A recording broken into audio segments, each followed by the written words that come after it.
Hi everyone, my name is Lewis Kent, and I'm a cinematographer, editor, and director based in New York City. And I'd like to welcome you to the first of hopefully many more YouTube videos to come on my brand new channel. I'm starting this channel as a new creative outlet. I've wanted to do this for a very long time, but I've always found some excuse to get in the way. But I've decided now, going into 2024, there's never been a more perfect time to do this. Now, I love making movies. And one of my favorite parts of it is the gear that's involved. I love everything that has to do with cameras. I love everything that has to do with lighting gear. And on this channel, we'll be exploring all of it. We'll be doing tutorials, tips and tricks, gear reviews, unboxings, and anything else that inspires me down the road. And I'd love to hear your suggestions in the comments. If there's anything you'd like to see on this channel, I'm definitely willing to try. Now, for this first video, I wanted to dive into my history as a filmmaker. And I thought, what better way to do that than to use the very tools that I've been using. It may not have been my first camera, but this is the one that's stuck around the longest. And that's my Sony a7S II. This is the very first one that I got. I own three. Two of them are recording this video right now.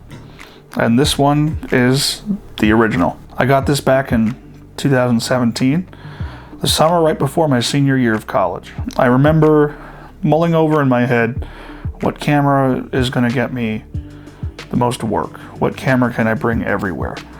What camera is going to give me the most inspiration? And it came down to this. One, because it was the low light king, and I could bring it wherever I wanted to.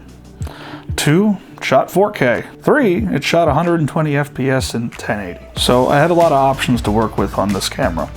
And yes, at this point in history, it is a little outdated, but I was shocked to know that even today, I probably use this camera just as much, if not more, than either of my others. I have shot short films, weddings, real estate, music videos. This camera and the others have been there for the beginning and continue to be there for my cinematography journey. And I owe a lot to these cameras. But then you'll probably ask, why haven't I upgraded to the a7S III yet? And that's because when it came time to buy a new camera, I saw the a7S III and everything it had to offer. But I had also just come off of shooting the very first feature film I was ever a cinematographer for.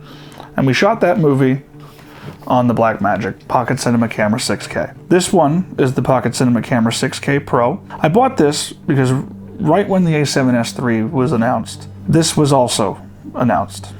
And the price difference between that and this camera made all the difference. Like I said, I had just shot a feature film with the Blackmagic. So I knew what that camera was capable of, and I knew how much further I wanted to bring it. So when this camera was announced, and it had the internal ND filters, the option for an EVF, a tilt-out screen, the internal Blackmagic RAW at 6K, and it also being $1,000 cheaper, I thought it was a no-brainer.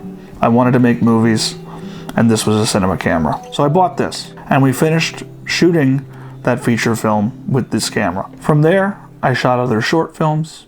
I've shot a comedy special. I've shot a music video. This camera has taken me to a lot of places, but not too long after I got this camera came my favorite camera that I've ever used, and that is my Red Komodo. When this camera was first announced, I, like everybody else, saw the opportunity that was there. It allowed independent filmmakers and cinematographers an entrance into the Red ecosystem, which, even if you're an RE fan, the price point of entering the elite cinema camera world is so prohibitive. So when they made a $6,000 version of their camera, which again isn't cheap, especially with all the bells and whistles, what I saw was a camera that knocked down every obstacle of creativity when it came to cinematography. It was finally a tool that didn't get in the way on almost any level. Yes, the form factor is interesting, and the monitor is essentially useless, so you do have to rig this camera up no matter what.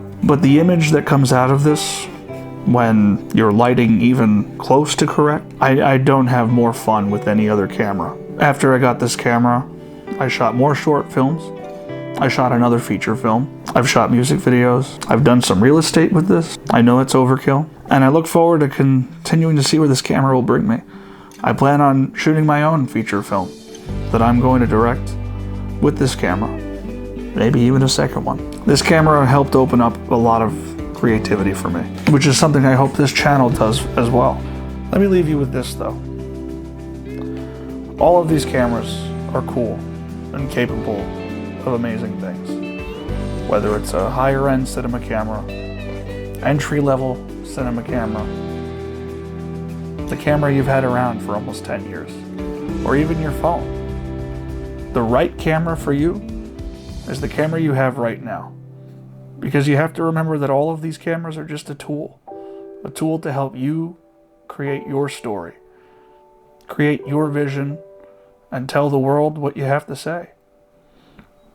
You should never let a tool hinder your creativity. You should let it inspire it. Let the limitations of these cameras bring forth a whole new world of creativity. And if you do have the ability to work with something with fewer limitations, then you need to let your creativity go wild. If you like this video, please like and subscribe down below, especially if you'd like to see more from me. And please comment down below with any suggestions that you have for future videos that you'd like to see. Again, my name's Lewis Kent, and I'll see you soon.